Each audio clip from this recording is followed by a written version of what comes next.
வணக்க சகோ. இன்றைக்கி நம்ம ராஜஸ்தானில் இருக்கிற கர்ணிமாதா கோவில் கேள்விப்பட்டிருப்பீங்கன்னு நினைக்கிறேன். எலிகளின் ஆலயம், ரேட் டெம்பிள் அப்படின்னு ஒரு பிரசித்தி பெற்ற கோவில் தான் இது. சரிங்களா, அங்கே 20,000க்கு மேற்பட்ட எலிகள் இருக்குதான். நம்ம ஊரில் எலினா என்னென்ன பண்ணுறோம், கொன்றதுக்காக நம்ம எல்லாமே பண்ணுவோம். ஆனால் அங்கே பாருங்கள், அந்த எலிகள் தெய்வங்களாக வணங்கப்படுது. அதோட கதை என்னன்னு நம்ம தெரிஞ்சுக்கலாமா? கர்ணிமாதா தெய்வம் துர்க்கையம்மனோட அம்சமாக கருதப்படுறாங்க. அவங்க முற்காலத்தில் ஒரு பெண் சித்தராம். அவங்களோட வளர்ப்பு மகனான லட்சுமணன் குளக்கரையில் தண்ணி குடிக்கும் போது தவறி விழுந்து இறந்துட்டாங்களாம். அந்த துக்கம் தாழாமல் அவங்க கடுந்தவம் இருந்து யமதர்மராஜானையே நேரில் போய் சந்தித்து எனக்கு என் மகன் வேணும்னு மன்றாடி இருக்காங்க. யமதர்மராஜா வாய்ப்பே இல்லைன்னு சொல்லிட்டாராம்.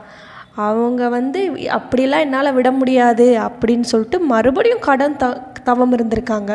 அப்புறம் யமதர்மராஜன் சொல்லுமா என்னமானா பண்ண அப்படின்னு கேட்டிருக்காரு. என் குழந்தை எனக்கு வேணும் அப்படின்னு சொல்லவும், தாய்னாலே எப்படித்தானே, வளர்ப்பு மகனா என்ன, பிறந்த பிள்ளைனா என்ன, தாய்ங்கிறவங்க அப்படி தானே. அப்போ அவங்க யமதர்மராஜா என்னால் உன்னோட குழந்தைய நேரடியாக கொடுக்க முடியாது, ஆனால் உன் குழந்தைய எலி வடிவத்தில் உனக்கு கொடுக்குறேன், அதே மாதிரி உனக்கு இன்னொரு வரமும் கொடுக்குறேன். உன்னோட பக்தர்கள், உன் சந்ததியில் வர்றவர் யாராக இருந்தாலும் சரி, அங்கே பிறக்கிற ஆண் பிள்ளைகள் அடுத்த பிறவியாக எலியாக பிறந்து உன் கோவிலில் எப்பயும் உன் காலடியில் உன் தரிசனத்தை பார்த்துக்கிட்டே இருப்பாங்க அப்படின்ற மாதிரி வரம் தர்றேன்னு சொல்லிட்டு கொடுத்துட்டாராம். இன்றைக்கி அந்த கோயிலில் 20,000க்கு மேற்பட்ட எலிகள் இருக்குது. அந்த கோவிலில் வெள்ளை எலியை பார்க்குறது அதிர்ஷ்டமாக பார்க்குறாங்களா அந்த ஊர் மக்கள். அந்த எலிகளுக்கு அவங்க தின்பண்டங்கள், கடலை பட்டாணி, முக்கியமாக பால் ஊற்றுறாங்களா. அந்த எலிகள் பாலை குடிச்சிட்டு போகுது. ஸோ இவ்வளோ ஒரு பிரசித்தி பெற்ற கோயில். நம்மளும் முடிஞ்சால் போய் பார்க்கலாம். ஏன் முடிஞ்சால் என்ன, போய் பார்க்குறோம். சரிங்களா, ராஜஸ்தானுக்கு ஒரு டிக்கெட்டை போகிறோம், பார்த்துட்டு வர்றோம்.